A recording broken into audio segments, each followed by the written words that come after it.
गंगे च यमुने चैव गोदावरी सरस्वती कावेरी नर्मदे सिंधु जलस्मिन् सन्निधिं कुरु। जल ईश्वर स्वरूप है, सौम्य, शालीन, जीवनदायक। प्रकृति का दिया ये जल रूपी वरदान पृथ्वीवासियों के लिए सिर्फ एक विरासत नहीं, बल्कि एक जिम्मेदारी है, जिसे आने वाली पीढ़ी के लिए संभालना आवश्यक है। और इस उद्देश्य की ओर पूरी निष्ठा से कार्य कर रहा है राष्ट्रीय जल मिशन, जल शक्ति मंत्रालय, भारत सरकार।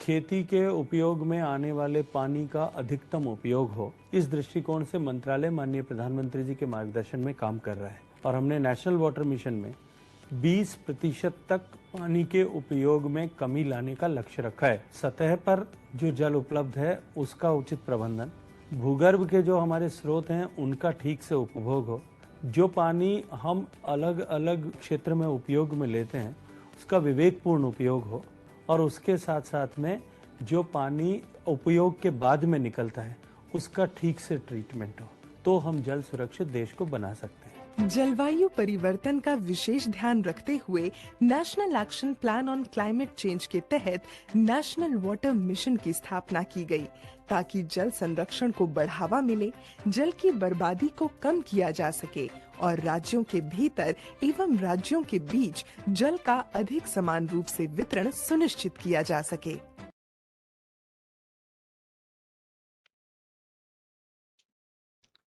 A very good afternoon, everyone, and warm welcome to 20th Water Tech Talk being organized by National Water Mission and is supported by Water Digest. I'm Anupma, the director and editor of Water Digest, and I take pride to be a part of this wonderful initiative of National Water Mission. When we talk of various challenges in the water sector, though there are many, while there will be like many declining per capita water availability, water stressed river basins, increasing water demand across the sectors, inefficient usage of water, and many more, but changing climatic conditions are also adversely impacting the water sector. And that's where very thoughtfully chosen topic for today: overhaul water conservation in India by technological progression to tackle formidable climate changes. And we have with us wonderful speaker, Professor Dr. Nayan Sharma, a professor from IIT Roorkee and also visiting faculty with Shiv Nadar University. There is a lot to his, as far as his credentials are concerned, which I'll share in a short while. While we were looking forward to having Ms. Devashri Mukherjee, Additional Secretary and Mission Director, National Water Mission, with us today, but due to certain unavoidable work, ma'am couldn't join us. But we have with us Mr. Shiv Dikshit, Advisor, National Water Mission, and I request Mr. Dikshit to kindly propose the opening address. Over to you, Mr. Dikshit. A very, very good afternoon to all of you. I am SM Dikshit, Advisor Technical. On behalf of the National Water Mission, take this opportunity to extend a very warm welcome to all of you for gracing this occasion and participating in this tech talk on a virtual platform. The water is the soul of our life. It is the most basic need for our survival, safety, progress, and development. It is a sacred, natural, and easily available resources. But many of us don't care about the proper use of water. But can we imagine our life without sufficient water?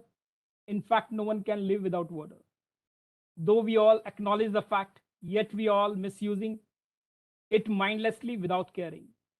As we all know that about 97% of water available on Earth is the salty ocean water. And 2% of water is in the form of the glaciers and the polar ice cap. Thus, only 1% is available for drinking purpose, and only resources of the fresh water are the glaciers, river, lakes, under rocks, and the natural waterfalls. Considering the growing world population and the water needs, this water will soon go dry if no immediate and enough measures are taken to conserve the water.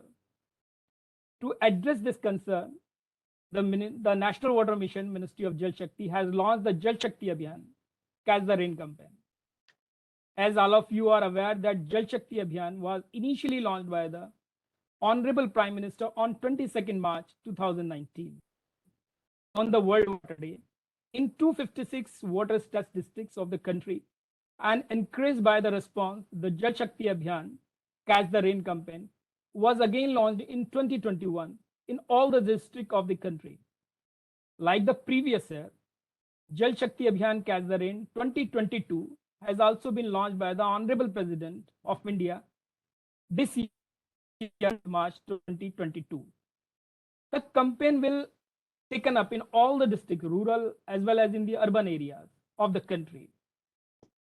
Under the Jal Shakti Abhiyan Catch the Rain 2022, a central team consisting the central nodal officer and a technical officer will be deployed in each district and will work in a close coordination with the state and the district officials in these districts to promote the water conservation and water resource management. For making the people aware about the water conservation, National Water Mission is also organizing the Water Tech Talk and series. The inception of the Water Tech Talk series has been initiated by the National Water Mission, and the first Tech Talk of this series was delivered on the 9th October 2020. By initiating the Water Tech Talk series, we have provided a platform to talk about the cutting-edge technology in the water sector and providing a window to the people for knowing about the latest technology involved in the field of water. For this, we have been quite successful in organizing the 19th Water Tech Talk till date, and this is being the 20th. Our speaker, Professor Nayan Sharma ji, is the adjunct professor of IIT Roorkee and a distinguished professor with Shiv Nadar University. He is a guided 174 masters and 22 PhD thesis. He is a renowned personality in water resource sector, not only in India, but abroad as well. We are eagerly waiting to get our esteemed speaker, and we are humbled by his kind gesture in accepting to deliver this public talk. That's all from my side. I once again welcome to all of you in this tech talk. Now I request Professor Nayan Sharma ji to take over the charge and share this field. Over to you, Professor Sharma ji. Thank you.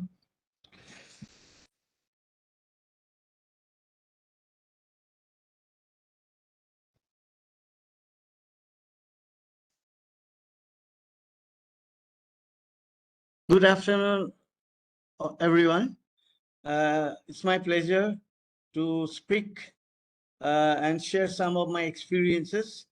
I'm going to speak on overall water conservation in India by technology progression to tackle formidable climate challenges. We are today facing very grim water usage availability scenario in India. As per the latest working group report of fourth assessment of IPCC, India is designated a water-stressed region with current utilizable freshwater standing at 1,122 cubic meter per year per capita. Well, just for your information, the threshold is 1,700. We are quite deep inside water-stressed region. And at the current rate, the day is not far off when India will be a water-scarce region as utilizable fresh water falls below international standard of 1,000 cubic meter per year per capita. Well, right now the priority at this juncture is to conserve India's water resources. First, water is becoming very scarce in quality and quantity due to rising supply side shortage. Demand is growing as population, food demand, industrial requirements are increasing. There is a high disparity in water availability in India in space and time. Loss of aquatic ecosystems, they are triggering drying rivers, lakes, parts, aquifers. Let's have a glance at the status. This is by Central Water Commission. It's not latest, but gives fair idea that from precipitation we have around 4,000 billion cubic meter of rainfall or water resources. Out of that, really usable is only 28%. That is 1123 BCM. And the way things are happening, by end of 2050, say another 30 years down the line, the available estimated water needs will be 1450, and there is a clear 29% deficit. This is the data by Central Water Commission. Now let's try to understand what are the uses. Well, friends, irrigation is the maximum user, 78%. Then domestic sector, 6%, and industry, 5%. Again, another interesting fact is, out of these 45% of irrigation water comes from groundwater, and 80% goes to domestic water. Here, I would like to tell you that the groundwater, there are a lot of issues of quality, which many of you might be knowing, especially this fluoride is there, then there is carcinogenic material also causing cancer and other diseases. Now let's have a quick understanding. What is the pollution level? Well, very worrisome is almost 70% of the surface water resources are polluted. And this pollution is due to intensive, unbridled agriculture. A lot of fertilizer, herbicides, insecticides are poured by the farmers as a part of green revolution, and that's one of the cause. And industry effluent is going into the river, and there are a lot of other cases. Even the municipal wastewater treatments capacity is only 29%. Mind it, this is going to increase tremendously with rise in population. Well, probably here it's very relevant to understand what are the challenges coming from climate change. Well, friends, for 5 years, I did one international project with European Commission funding. They funded 2 million euros, including IIT Roorkee and 14 universities from Europe, including Chinese universities also. And some of these findings have been published in book form by Springer. Well, this is the latest IPCC assessment report 6. This is the latest, few months back. So one good news that the worst scenario was in 1990 to 2000, when there was a greenhouse gas emission was pretty high. Overall, it has increased from 38 gigaton. Today, it is 59 gigaton. It's a big jump. But in between, due to a lot of measures taken internationally, presently the rise of greenhouse gas came down in this decade from 2.1% to 1.3%. But we have to keep it up, and it's a big challenge. Even per capita, we Indians, we are lucky because we have a huge population. In this visual, Southern Asia, because it involves China and India and other countries, so it looks as if we are not polluting. Yes, we are not doing so much, because the developed countries like America, then Europe, they are very developed and they have already done a lot of pollution, and we are still developing. So we are not yet polluting so much. Well, friends, let's try to again understand where from these greenhouse gases are emitted. Well, there are three kinds of greenhouse. One is CO2, carbon dioxide, then methane, which is very virulent, and then nitrous oxide. So out of these, carbon dioxide is maximum. And in agriculture, almost 20% contributed to this greenhouse gas emissions? Well, presently, on behalf of NHPC, I am doing a measurement on one hydropower dam, Chamera Dam in Himachal, trying to measure what kind of greenhouse gases are emitted. So I will share at later time. And the other point is the land use change and forestry. Well, India and Nepal, I have seen that there are a lot of deforestation work going on in spite of a lot of so-called pronouncement. And it contributes quite significant, almost 4%. So another area is, other than agriculture, we need to pay our attention about the forest preservation. Well, this is what IPCC says. I'm just putting before you. Again, this is the recent one. This is, I think, September 2021. It says that without strengthening of policies beyond those that are implemented by the end of 2020, greenhouse gas emissions are projected to rise beyond 2025, leading to a median global warming of 3.2 degrees.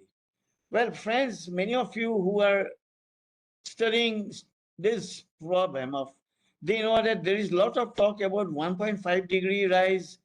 Some people say no, 2 degree rise. But really, can we really achieve this kind? Because as per IPCC, it says it can be as high as 3.5 degree.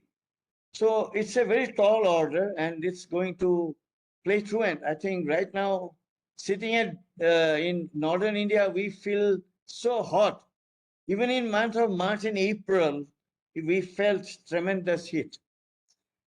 Well, another IPCC sharing here. As per that, Assam, Meghalaya, Tripura, West Bengal, Bihar, Jharkhand, Orissa, Chhattisgarh, Uttar Pradesh, Haryana, and Punjab will be most severely affected.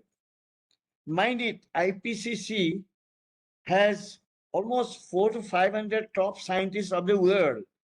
They work day and night, and this is the cream coming out of that.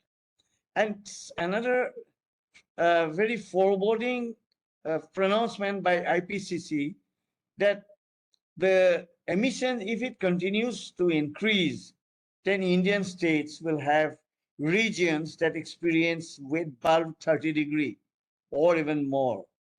It can be even 35 degree. See, at 30 degree wet bulb degree, the labor cannot go out in the sun. They cannot work. So it will have tremendously hit our GDP level.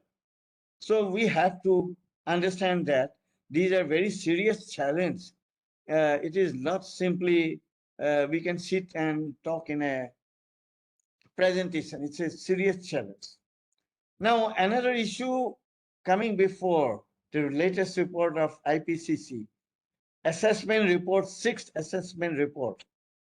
See, IPCC has 3 reports. First is assessment report 1, second is assessment report 2, and third is assessment report 3. And then comes the synthesis, which will happen sometime in September 2022. So as per this working group 2 report, it says there will be a drop in crop production.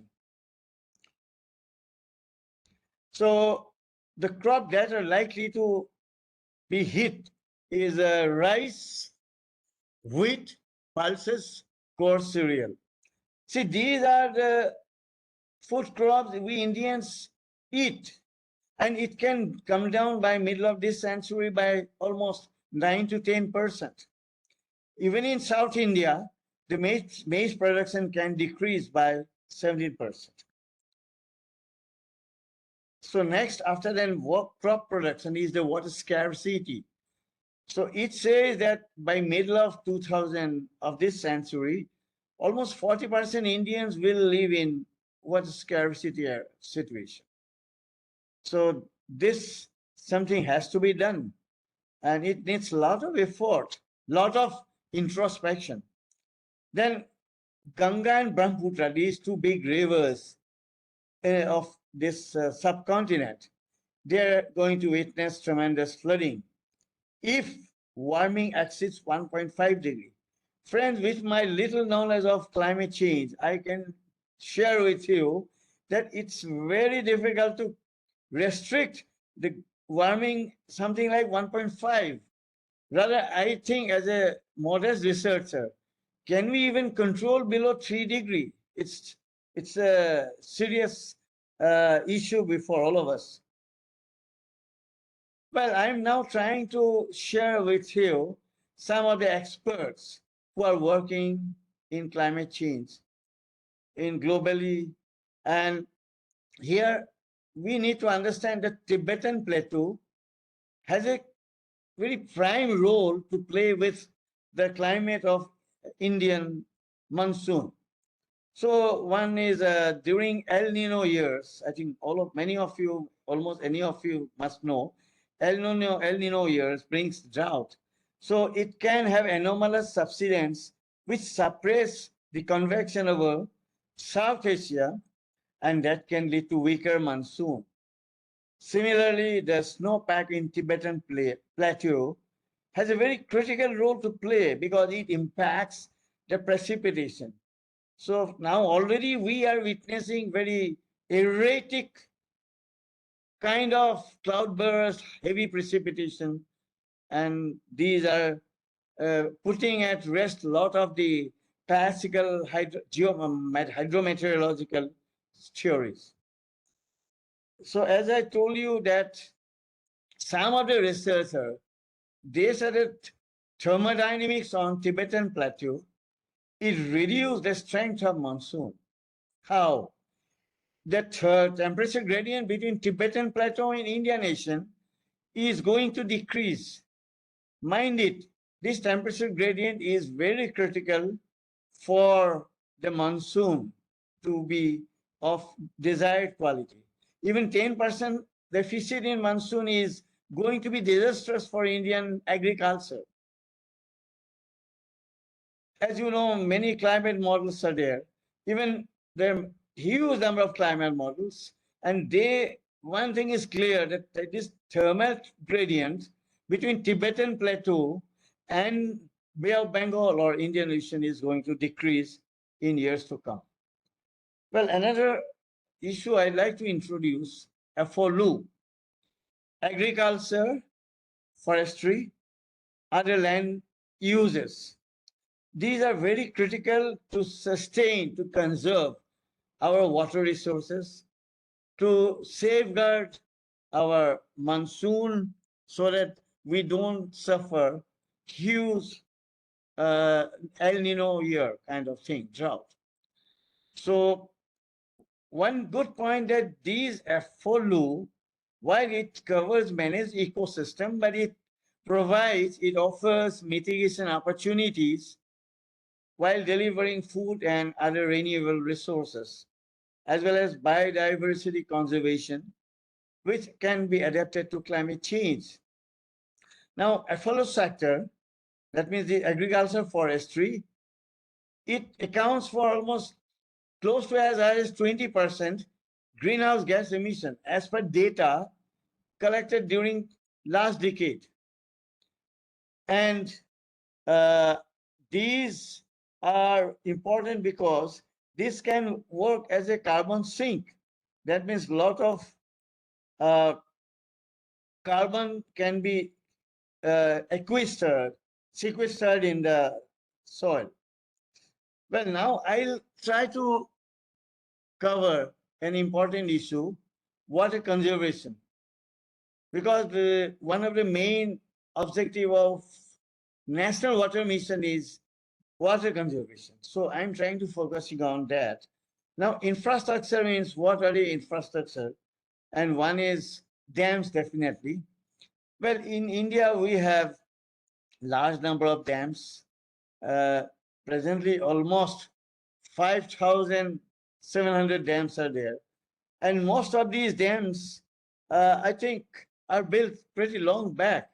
As per some data of Central Water Commission, that almost 400 odd dams are more than 100 years, almost 100-year old. So these dams are of irrigation, mostly for irrigation purpose. I think I will respond to questions after I'm through. Okay, let me complete my presentation. I have seen some hand raising. So please note down your questions and we will discuss. Now, another point of my special interest is, as I work quite a bit on dams, that these dams very mostly are, a lot of them are a hydropower dam, like 197 dams. In Kerala, we have Idukki Dam, we have Idamalaya Dam, we have Mullaperiyar Dam. Then we have dam in northeast like Ranganadi Dam. Then even we have this Karbi Langpi, then Doyang dams. So there are many dams here only for hydropower. There, I don't want to take a full list. Like Koyna Dam in Maharashtra also. These are all hydropower dams. The problem with hydropower dams, they don't have flood storage. And now with climate change, with going delinquent, truant, we need to store water, flood water. And even many are purely irrigation dams. That's another challenge. And these are old dams. Like right now, I'm sort of getting involved with Bhandardara Dam in Maharashtra. Old name is Wilson Dam. It is a 100-year-old dam. So these kind of old dams, they need to be provided with some flood storage so that they become multi-power and we can have some flood mitigation. But it's not easy because these old dams have structural issues. So I can quickly share with you that I had some stint in Switzerland where I worked with Dr. Lamperier in France, who gave us some funding in Roorkee. And that time we could come out with a new technology called piano-key ware, which the French engineers, they are installing even on old dams, as old as 70-year-old, 80-year-old dams in France. I will show you some of them. So the bottom line is, yes, the old dams can be overhauled, can be renovated to provide them with some flood storage or some other storage to make them multi-purpose. Now, this technology of piano-key ware, well, it basically controls flood. It improves dam safety. It creates in-stream storage in the stream itself. And all this can be done by re-engineering the existing dams. Well, and some other advantages are the spillway capacity can be increased. Like in France, they have, I think, installed a piano-key ware in many old dams older than 67 years. And these are main issue was to create storage and spillway capacity because it can increase storage also. And it can increase hydropower, industry, drinking water, irrigation. And another beauty, if it is in a barrage, in a low dam, that's a barrage, then incoming sediment can be give a smooth passage. And the most important another background is the backwater is less, submerged in fact is less, and a flux is less. So let me quickly share with you this new piano-key technology, how it was used very recently in France. And one is Goular's Dam. This dam is about 35-meter high.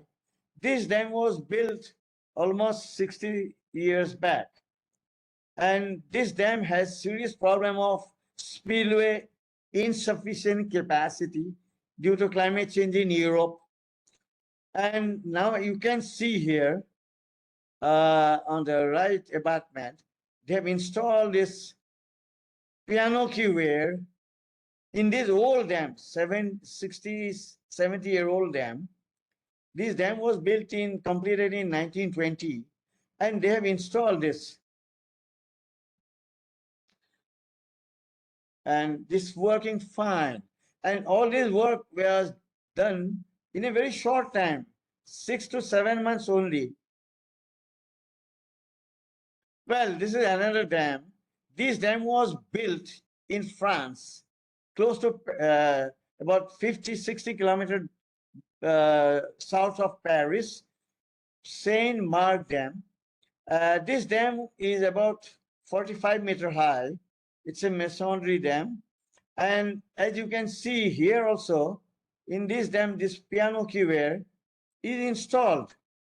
Well, I'm glad to share with you that I was, during my visiting professorship in Switzerland, University of Lausanne, I was associated with the model studies of this Saint-Marc Dam.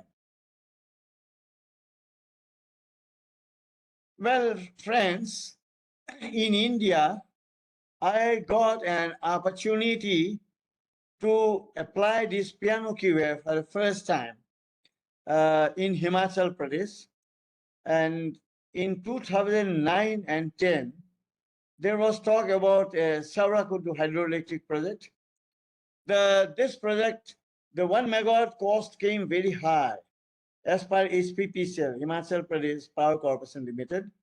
1 megawatt cost in 2009 was something like 12 to 14 crore.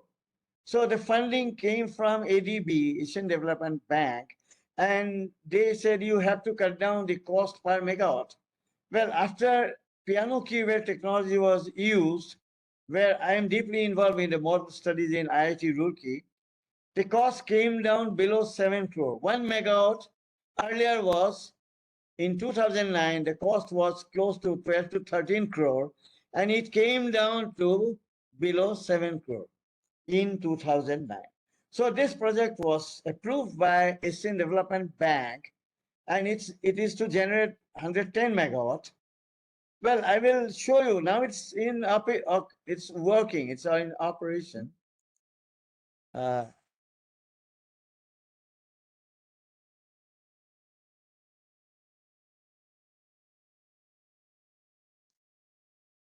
friends, you can have a quick look into the.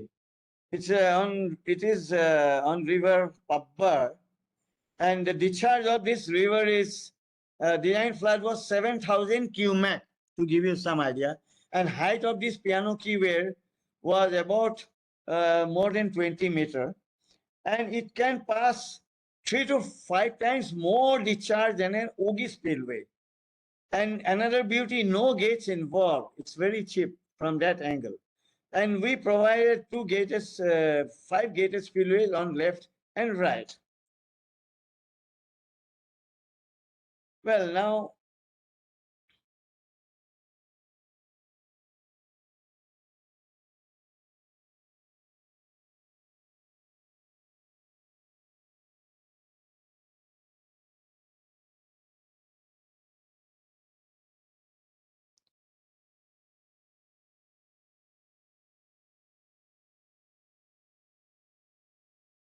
okay. Sorry, video is not working.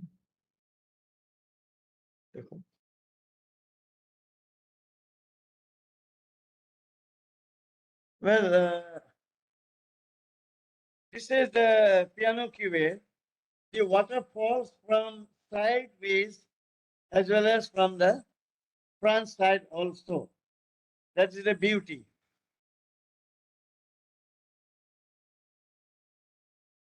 Here you can see, okay, you can see that you can have a view how water is falling from 3 sides, from the front, from 2 sides. And that's the reason it can pass almost 4 to 5 times more than a conventional Ogi spillway. So the discharge passing capacity is very high. And that's the reason, one of the reasons why it is put in this Himachal river, because this particular river, Pabbar, has a lot of cloudburst events on the upstream side.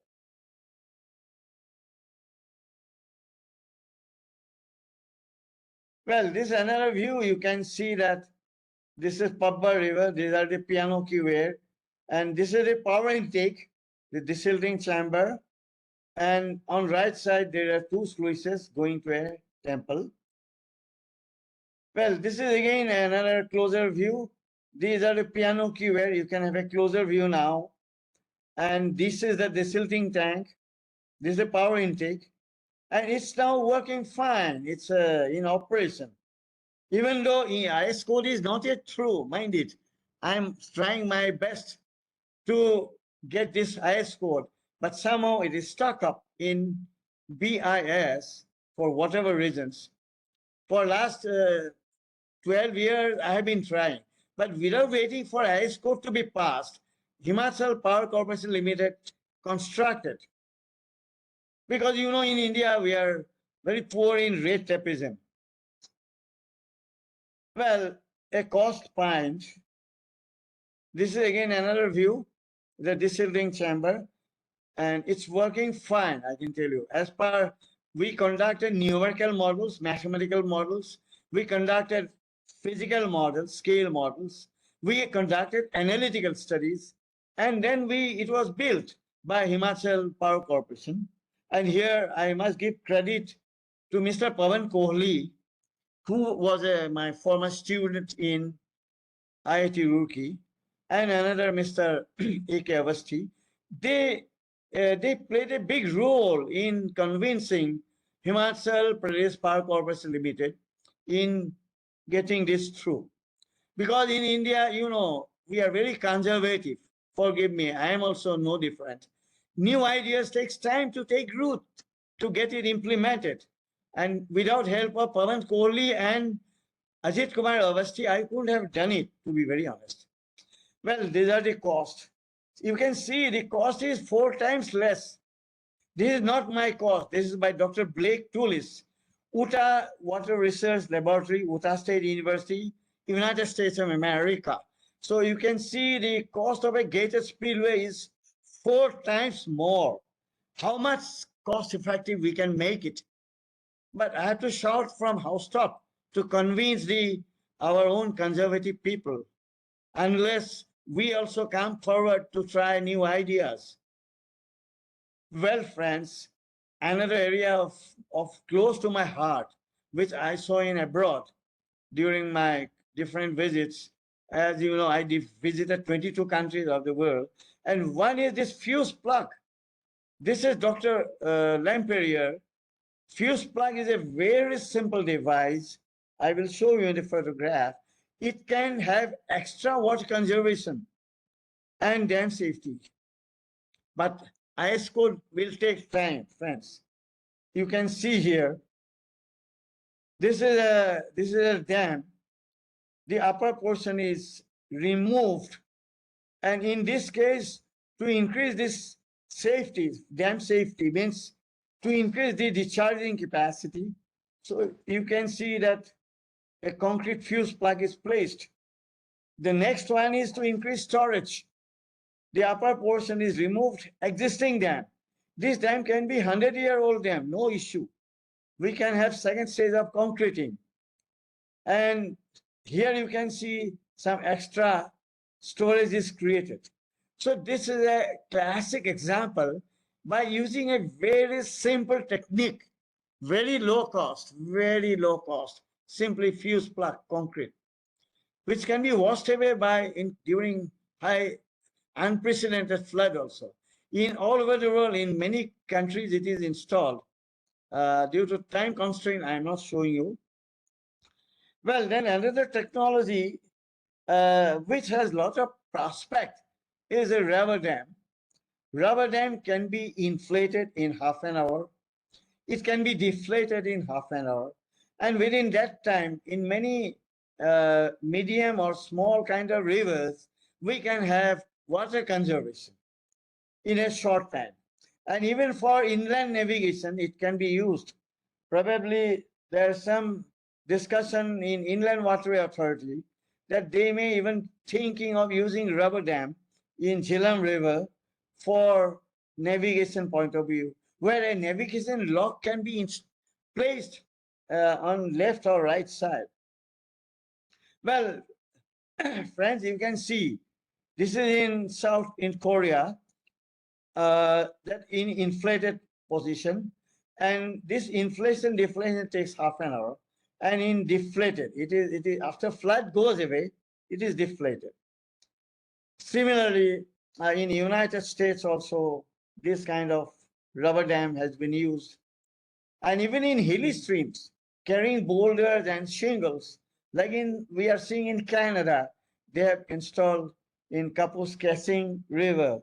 So this is another way of a relatively low cost where it can be done. And this is another example of Turkey. This is in dry position. The rubber dam is in installed position. And this last one I'm showing you from Korea, where a rubber dam is storing water. And in India, I'm told in 2-3 rivers, they are also already installing rubber dam. So there can be a good combination of piano QA and rubber dam to conserve water in a low cost approach. Well, another area which I take this opportunity to highlight, pump storage plants. See, in India, we have huge number of dams. I think more than 200 hydel dams. And only few of them are having pump storage. Why I'm talking pump storage? Because we can have water reuse during off-peak hours. We can pump the water from a lower reservoir to an upper reservoir. And during peak hours, we can generate. So that way we can water reuse and energy saving. We can use solar batteries or some other this we can use also. Okay. Now this is a schematic showing that this is the upper reservoir and this is the lower reservoir. So there are reversible turbines which are used to pump water during off-peak time, mostly night time, and then it is used again. I think in India, in Tehri Dam, the Koteshwar Dam is built downstream. Then in West Bengal, Purulia and Turga, so they are used. And some benefits are that it can balance the load, it can have lesser impact on environment, and it can also have very flexible, quick acting. It can respond very promptly, like picking station time. And as per some analysis, India has almost 1 lakh megawatt capacity. To be precise, 96,524 megawatt pump storage plant install capacity. That's the potential. But we are using hardly 5,000 or something less. So why not go ahead? Why not give a big push? This is my request to National Water Mission, because they talk about water conservation and they should push forward. They are the best. So that we have to phase out, mind it, we need to phase out fossil fuel as per our Honorable Prime Minister has given undertaking, sort of undertaking, 2030, then 2050. So how to do it? One is go for pump storage plants in a big way. Well, now I will touch upon another very important area. See, before joining IIT Roorkee, I worked in Assam flood control irrigation department almost 10 years. So I have some first-hand experience at the level of assistant engineer. So quickly, I will tell you that as per Jal Shakti data, the irrigation efficiency is only 38%, very less. It's a matter of serious concern. Now, another data, some research people, they found out that conveyance efficiency, the water when it is released in the canal, then in transit it loses 40-50%. This is the value I am highlighting here. And application, when it reaches the irrigation agricultural field downstream of the outlet, there itself we lose almost 40-70% is the efficiency. It's very low. When we drip, we can go as high as 100%. 90 I have written, but it can be 100%. So I'll quickly go through. I'm giving an example that let's take the case of Upper Ganga Canal in Haridwar.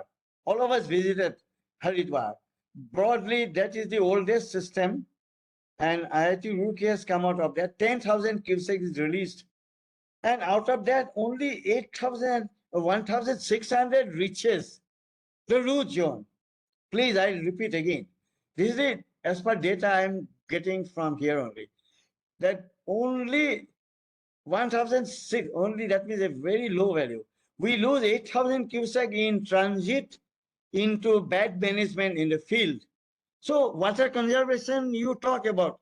So National Water Mission should go in a big way to save this precious water loss. Otherwise, where from water will come? Water is fixed quantity, mind it. Demand is increasing, water will never increase. Water is fixed. So our bodies like National Water Mission should go in a very strongly how to save this water. I'm giving some suggestions here. In the next half an hour left, I will try to highlight it. The two agriculture, one is precision agriculture.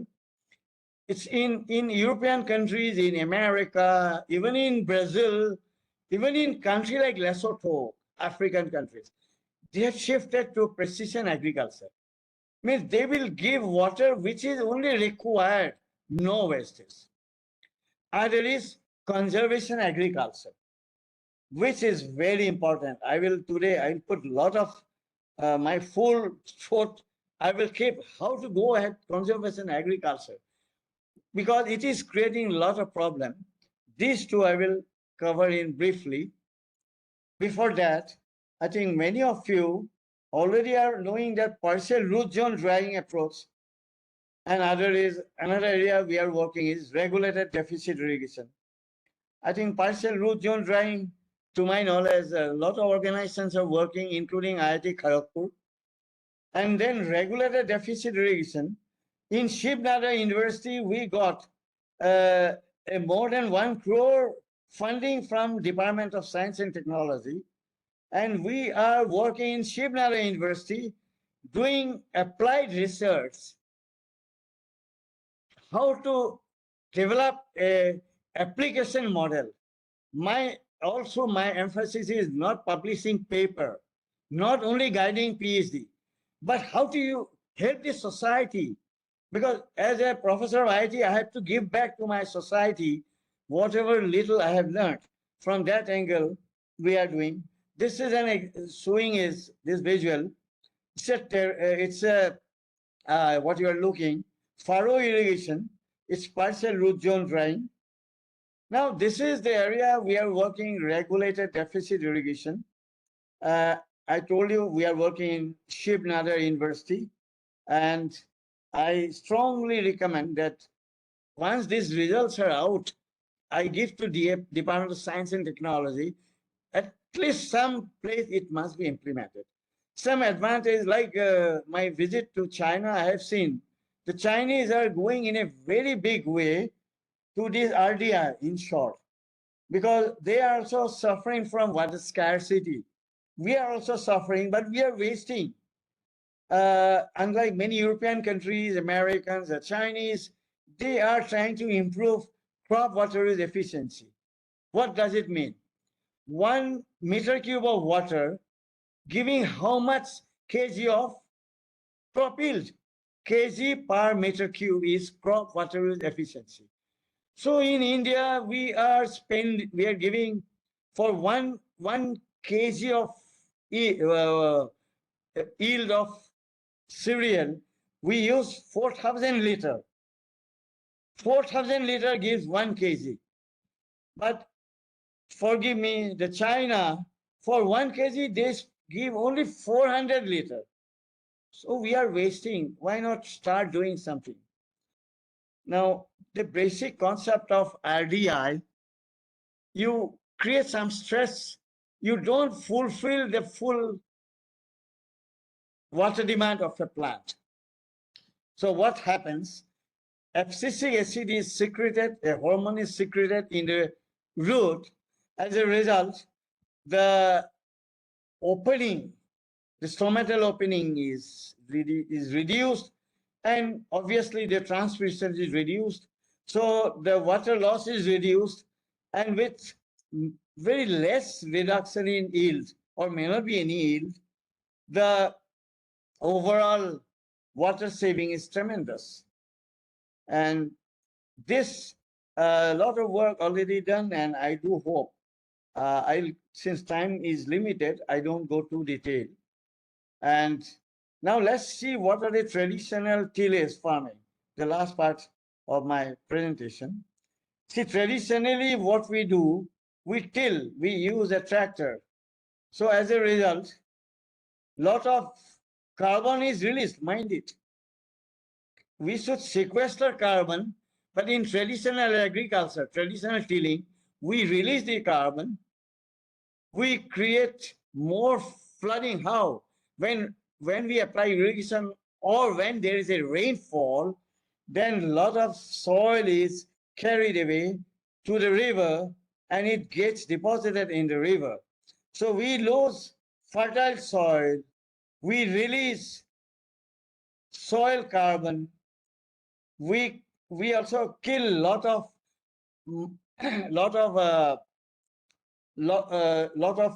worms which are helping in nutrients. They are killed, and it increases sedimentation in river, creates more flood, more channel instability. It's a huge problem.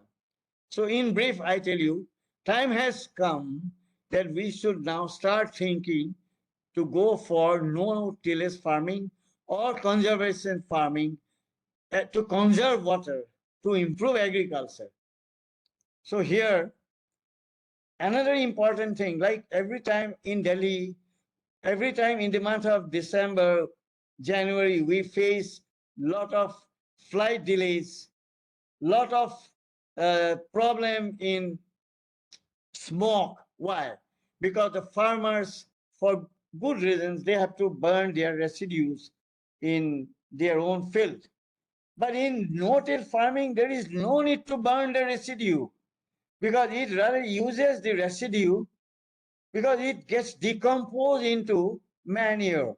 So planting a crop in residues of previous crop without tillage is the essence of conservation agriculture. It preserves soil organic carbon to maintain soil physical, chemical, and biological property. The problem of smoke in December in Delhi, flight delays due to farmers burning their stable burning, can be solved at one stroke if they start using the residue for no-till farming. And it is done almost, even in Brazil, it is done. In country like Lesotho in Africa, they are doing. In US, they are doing. In Europe, they are doing. So probably people in India know about it, but it should be done. And some other benefit I will cover, like because the residues are available, no tillage is happening, no-till farming, conservation agriculture. So intercepting runoff due to rain or due to irrigation, what it does, it increases opportunity time, more infiltration. So more water goes into the root zone. It doesn't allow fine sediment go in the runoff. Mind it, I'm a flood control engineer also, and I'm a consultant to many governments, including Bihar government, UP government, so many, in flood mitigation. And problem of flood is because this silt, this sediment goes from agricultural field during rains or during irrigation, it goes and settles in the river. Riverbed goes up, erodes the bank, and we are losing good soil, fertile soil. We are increasing our flood. We are not going ahead the soil carbon. So many things are happening.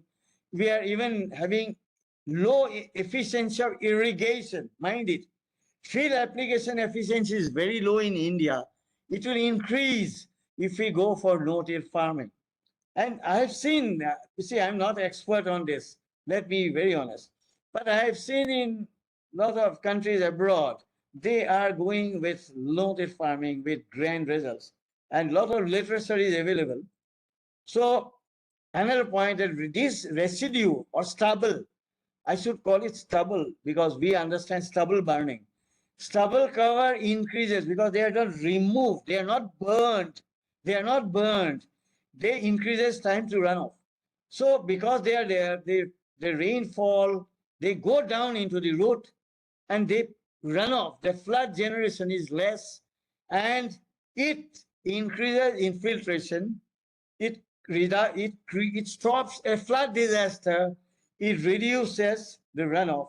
So it's at one stroke. We improve water, we improve agriculture, and we reduce flood by this. So this no-till, it can reduce flood and it can also maximize even FAO. As per FAO, Food and Agriculture Organization, it says that soil erosion is reduced by 90%. It's not my figure. I'm not an expert. This figure by United Nations FAO, then 90% soil erosion is reduced and soil biological diversity is maximized. Friends, we need to safeguard our humus, topsoil. How? We have to gradually shift to this. So last in this, the benefits in no-till farming. So one benefit is no-till farming reduces evaporation loss because the presence of the residue or stubble, it prevents evaporation. Acts like a mulch, reduces soil erosion.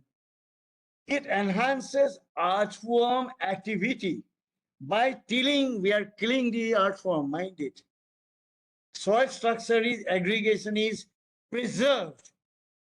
If we till, soil structure is disturbed, improves soil fertility, and very important, it lowers labor cost. It lowers machinery use. It lowers fuel cost.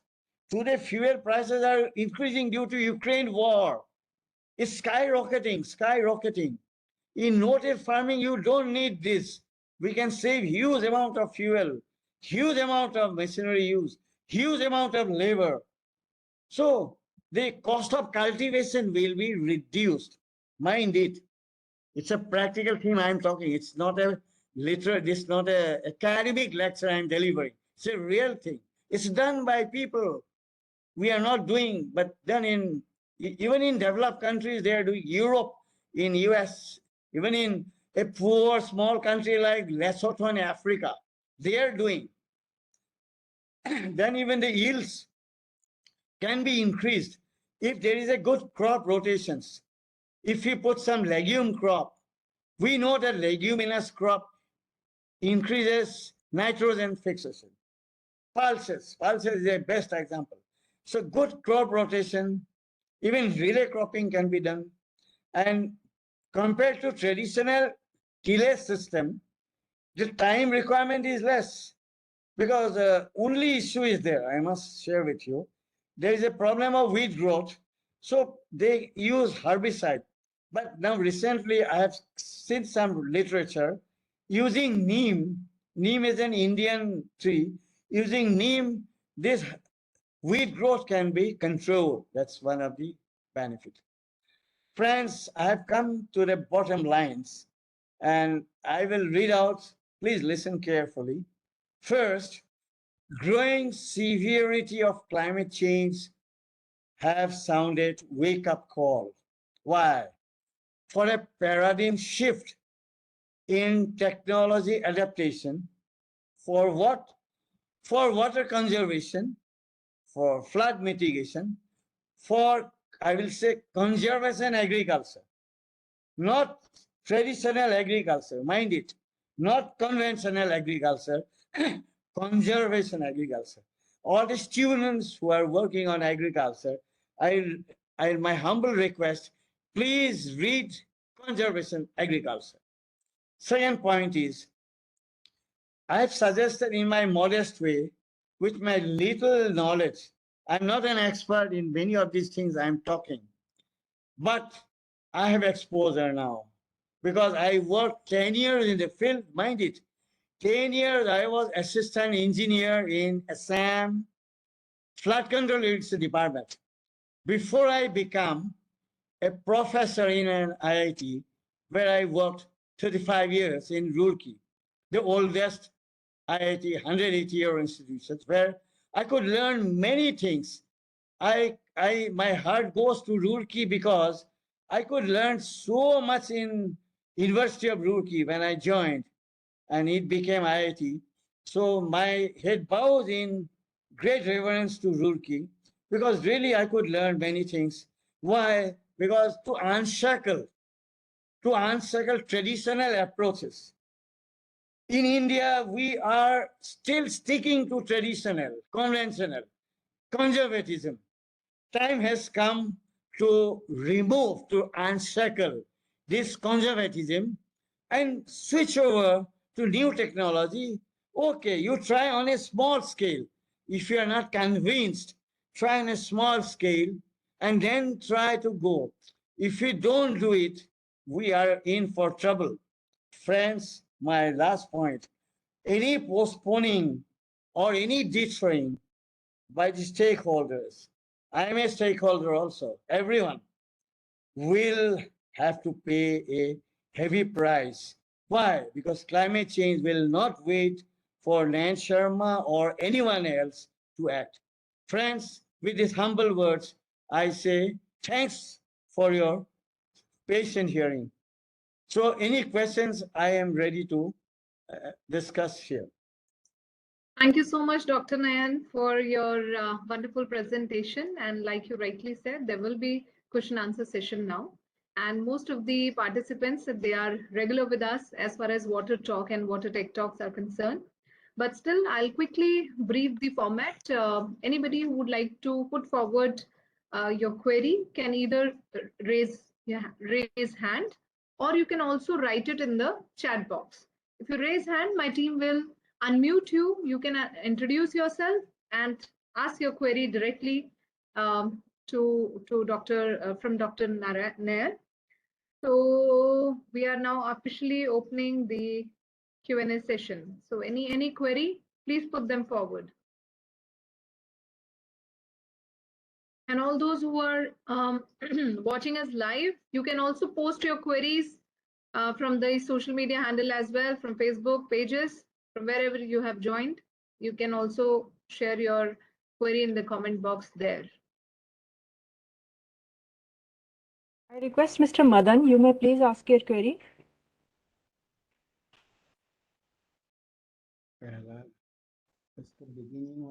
I request again Mr. Madan, you may please ask your query.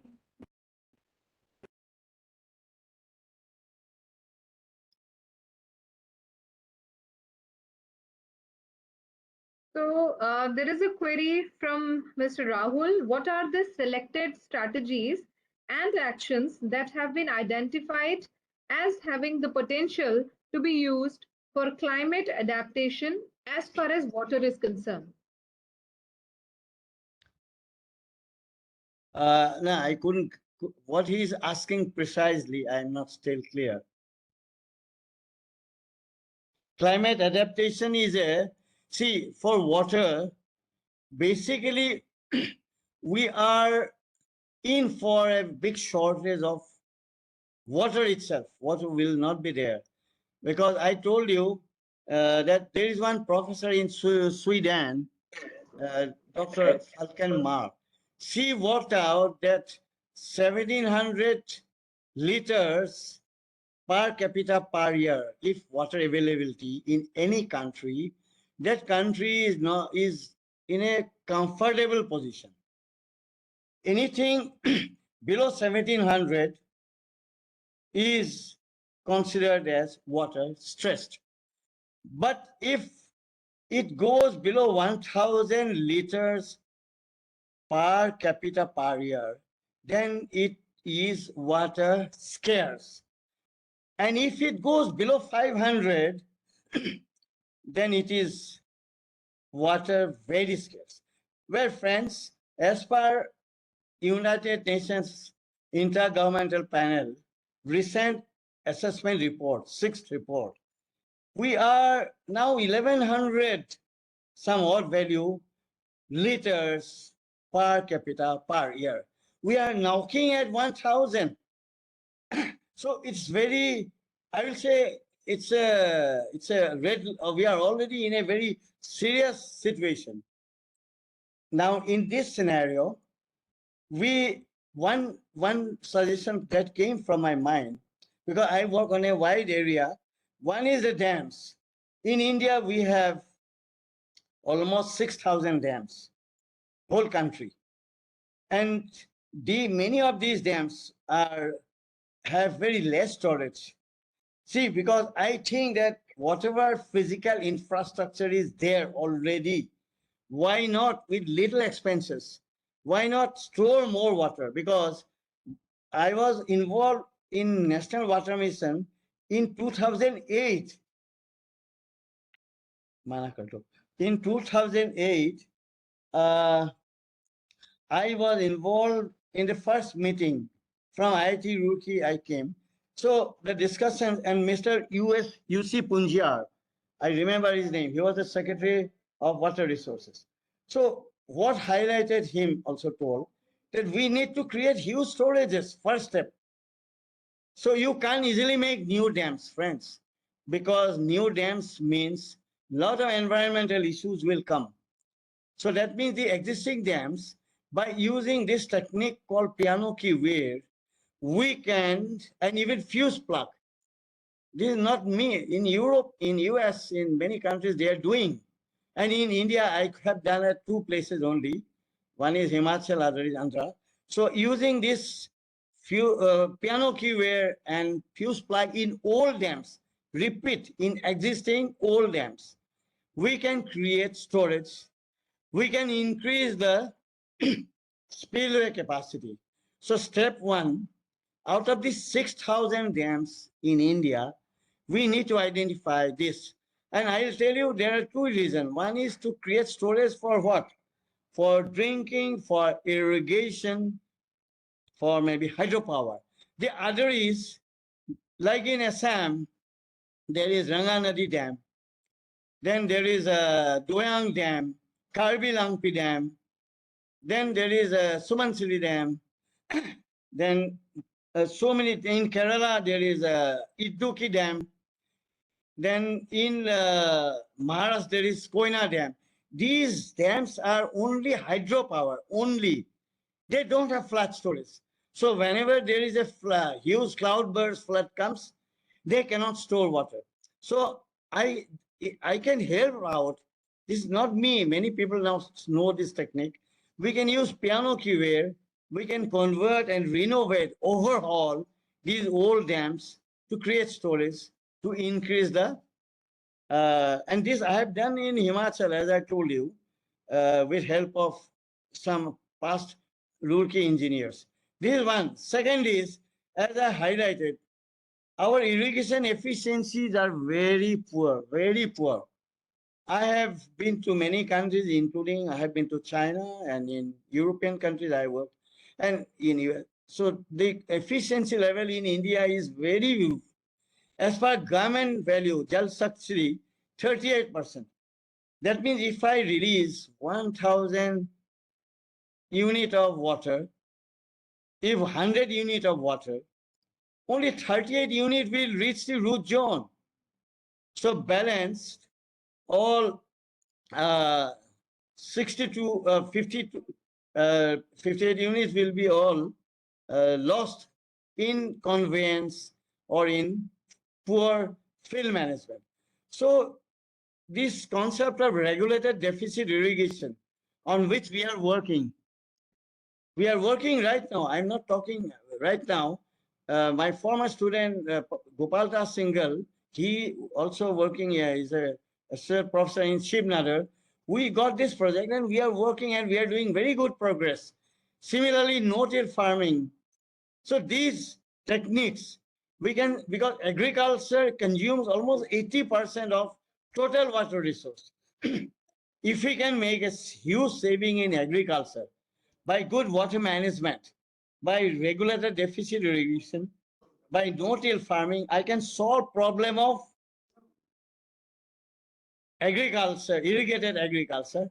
I can solve problem of flood disaster. I can prolong the life of these. In short, I am telling you. Then pump storage is another area I've highlighted.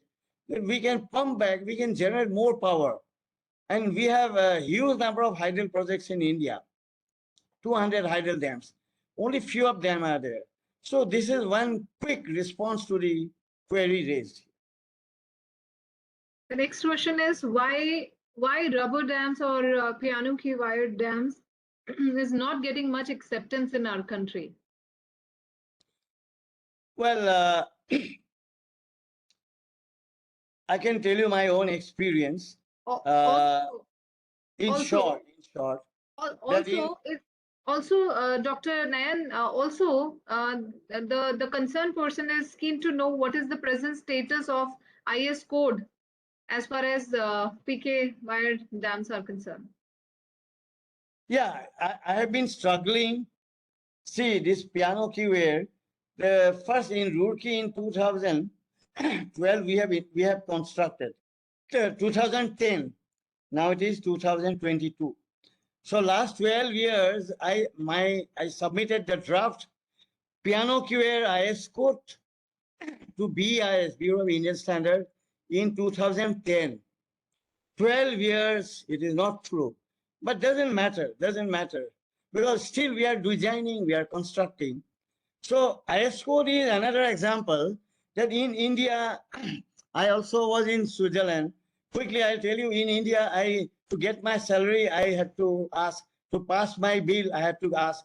When I was in Switzerland, I just telephoned University of Lausanne. I told I joined. I asked them, where should I sign? There is no signature, you told enough. And I get my salary every month. No bureaucracy. But in India, I have to sign 10 times. IS code, BIS is highly bureaucratic. I'm publicly criticizing. Bureau of Indian Standard, they try their best, but they are not able to push through that piano key ware IS code last 12 years. So this bureaucracy have to be demolished. Otherwise, India will be all the time signing paper and paper and paper. Nothing will happen. Forgive me for being blunt, but because I remembered my own experience in Switzerland, that's why I shared this.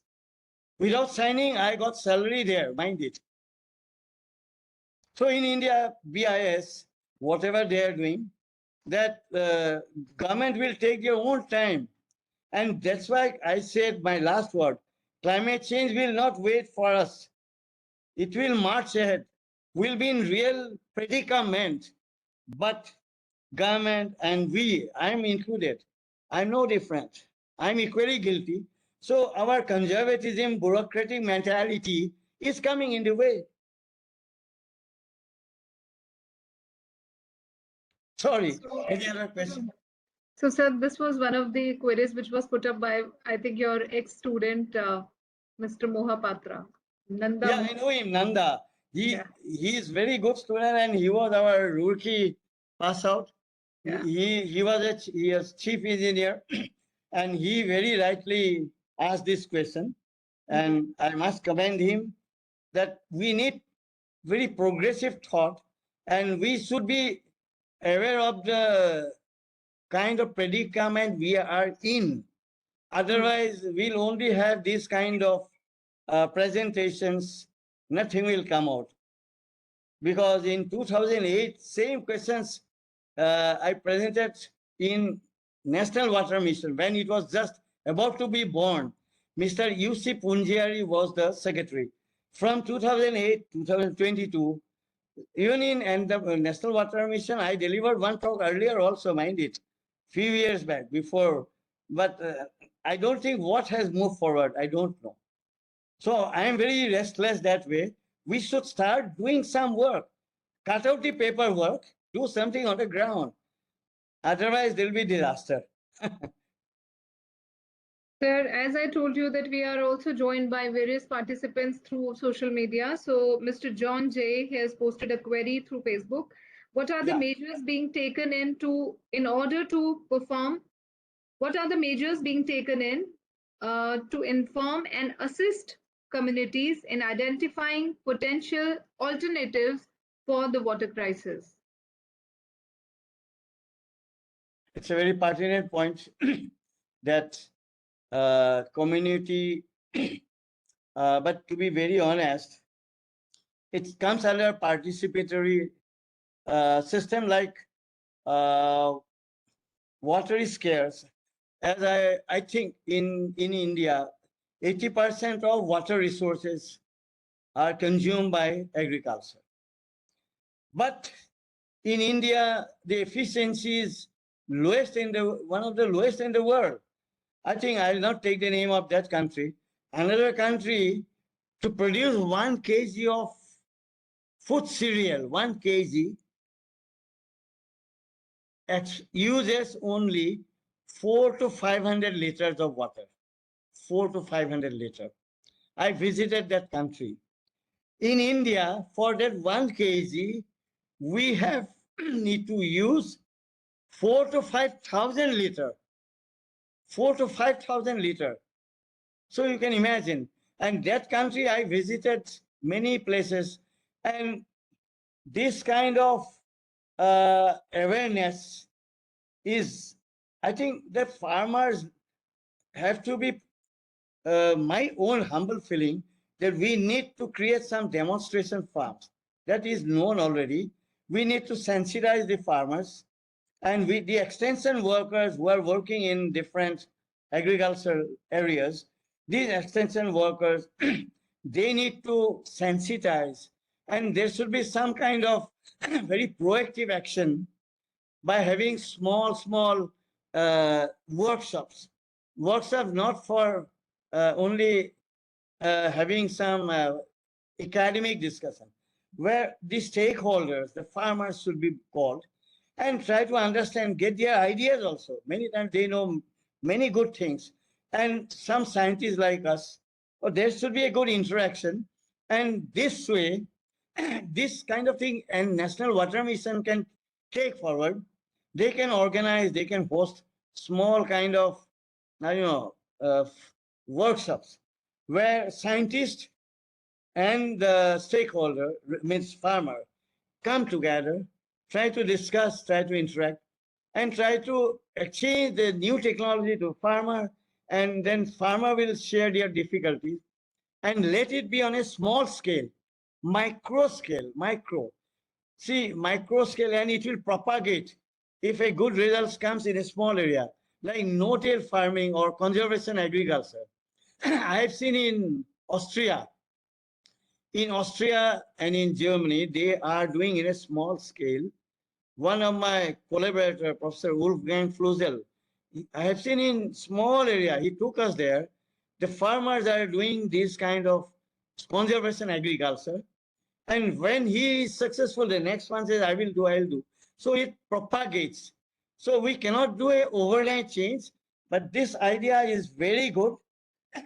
Instead of having some conventional workshop, let us have interactive sessions of workshop where the farmer and the scientist and other administrator all come together and share and do a small micro level pilot study to establish the advantage of no-till farming, regulated deficit irrigation, increasing crop water use efficiency. All these kind of ideas will germinate. It will germinate, it will propagate. This is my response to this query. So can you please elaborate on which aspects of water usage, the domestic or the commercial one, need to evolve with the latest technologies? Is it possible to expedite the process? This is a very vast area. The question is very vast. The uses of water technology is in a vast area, industry, domestic sector, because there are many issues, agriculture, hydropower, even inland navigation. So I can cover little only. One area where I'm working with Inland Waterways Authority of India right now, right now I am a advisor, or you can say consultant, to Inland Waterways Authority of India on behalf of IIT Roorkee, C-Trans IIT Roorkee. So what we are trying to do, that inland navigation in Ganga River, we need to popularize more inland navigation, more inland water transport. Why? Inland water transport is eco-friendly. It doesn't produce greenhouse gas problem. Whereas trucks, trains, they need a lot of burning of fossil fuel. But the challenge before inland waterways is that you need at least 3 to 4 meter water depth in Ganga River and Brahmaputra River and other rivers also, so that you can have cargo vessels, cargo ships carrying at least 1,000 to 2,000 metric ton of goods. But that depth is not there. Well, you'll be surprised. You go to Allahabad, Prague. I went there once, Sangam Sthal of Ganga and Jamna. The water depth was only 90 centimeter. 90 centimeter, not even 1 meter. Two rivers, Jamna River and Ganga River. How much you need? You need 3 meter. So you have not even 1 meter. So unless I can create the water depth, and we're using some new technique. I've been working on that submerged vein technique and other technology I have already used for inland waterways. So these technology, low cost, innovative technologies should be used.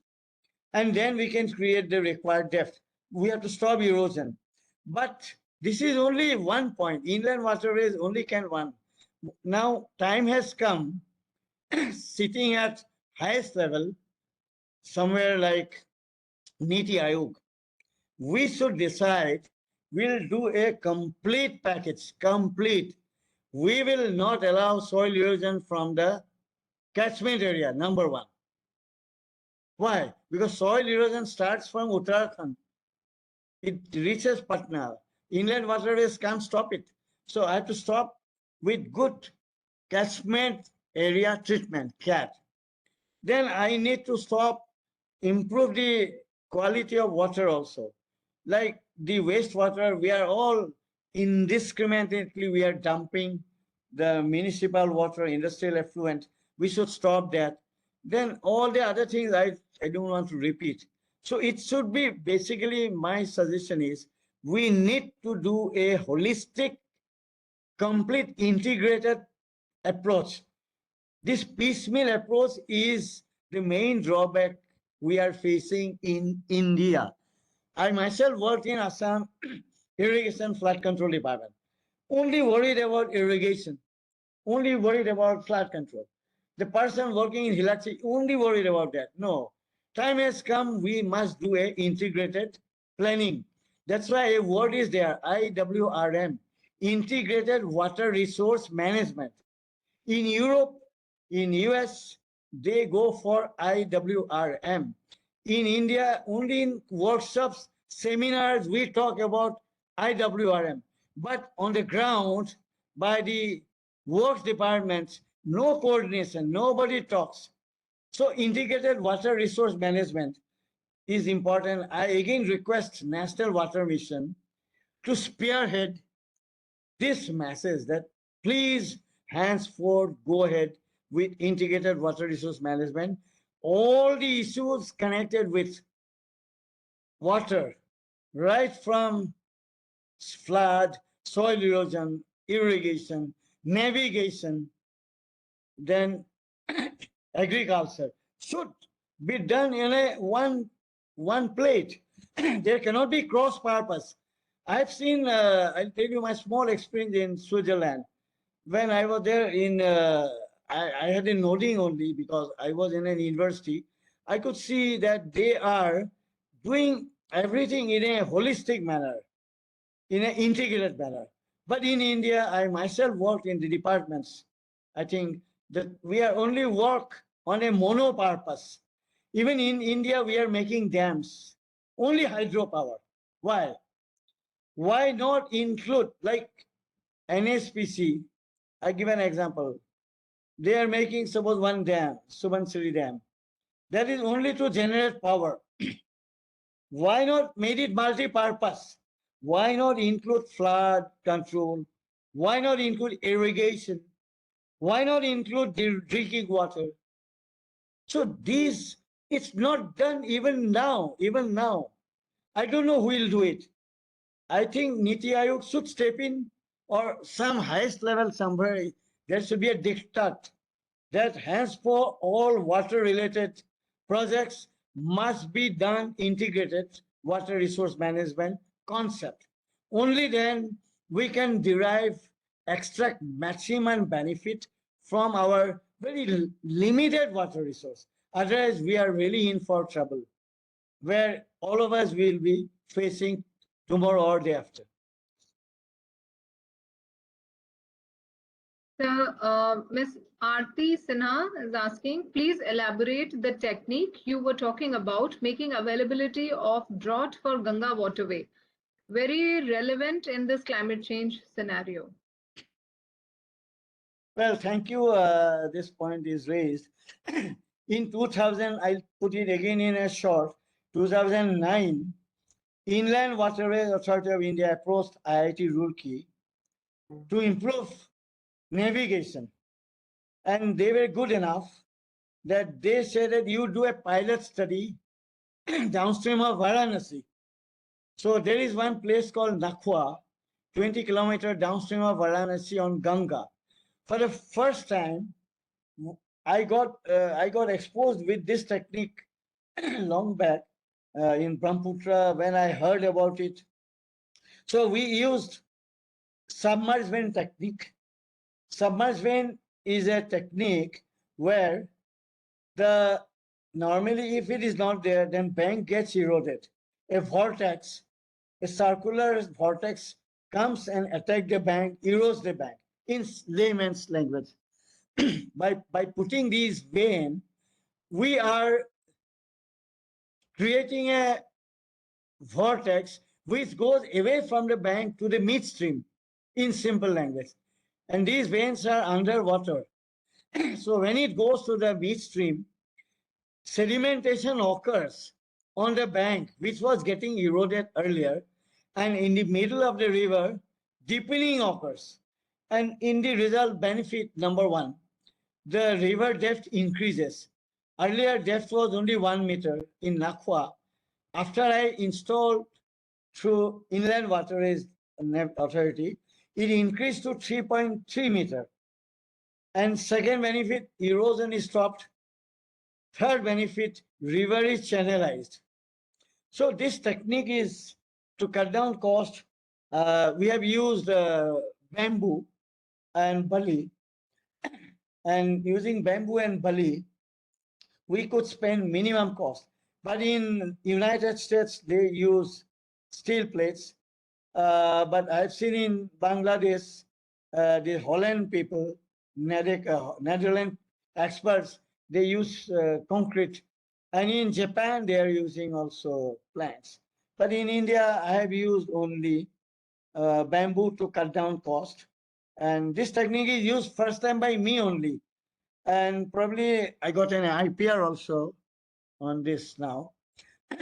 And this technique I can explain in much greater detail, but in brief, to summarize, submerged vein creates a vortex which deflects the erosive vortex away from the bank to the middle of the river. And in the bank, sedimentation is occurring, in the middle, deepening occurring. This is the bottom line. Thank you, sir. And with this, we come to the end of question answer session also. There are no more queries. However, people have complimented for the presentation you have given. So thank you so much for your presentation and for taking out time for this Water Tech Talk today. And now, as we are moving towards the end of the program, I once again request Mr. Dixit to kindly close with your vote of thanks. Over to you, Mr. Dixit. Good evening, everyone, once again. The talk delivered by the Professor Nayan Sharma ji is very informative and with the immense technical specification. The way sir have mentioned the grim water uses, availability scenario in India, priority to conserve the India water resource, water uses in India, challenges faced by the climate change and adaptation to mitigation these challenges is excellent.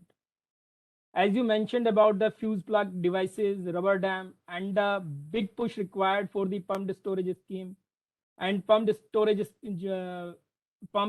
schemes capacity in India is around 97,000 megawatt, and which we are using only around the 5,000 megawatt presently. And further, the most important aspect to which actually I was waiting is the application of the piano key wear technology in Sorakundu HEP, where the cost reduced from the 12 crore per megawatt to the 7 to 8 crore per megawatt, which is better than the Ogi spillway. That's marvelous, sir. And one of the objective of the National Water Mission is to enhance the irrigation efficiency by 20%. And we are working on this through the baseline studies in this direction. And one of our initiative is the Sahi Fasal initiative, where we sensitize the stakeholders through the workshop.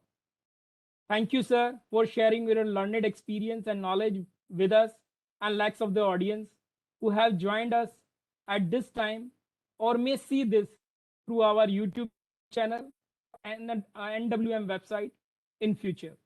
Sir, IIT Roorkee is my alma mater as well.